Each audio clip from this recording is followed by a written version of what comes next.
अस्सलाम वालेकुम, वसीम न्यूज़ के साथ मैं हूं वसीम अली हैदर। यहाँ पे पिंडी गेप से आपको एक आम खबर से आगाह करते हैं। मजीद तफसीलात जानते हैं अपने नुमाइंदा साजिद परवेज से। जी साजिद, क्या तफसीलात है आपके पास?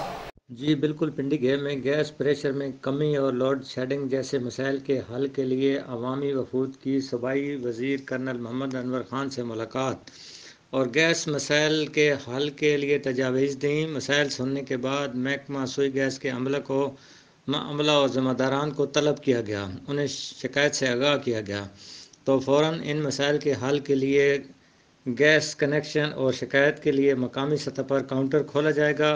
5 किलोमीटर पाइप लाइन तनसीबी और बाद अज़ान गलियों को पुख्ता करने के हवाले से 3 रुकनी कमेटी तश्कील दी गई, जबकि मौज़ा इखलास के लिए अलग पाइप लाइन बिछाई जाएगी और शाम के वक्त पिंडी गेप के गैस स्टेशन बंद किए जाने की तजवीज़ ज़ेर गौर है। साजिद परवेज, अजीम न्यूज़, पिंडी गेप। जी तफसीलात से आगाह कर रहे थे साजिद परवेज। मजीद खबरों और अपडेट्स के लिए विजिट कीजिए हमारी वेबसाइट।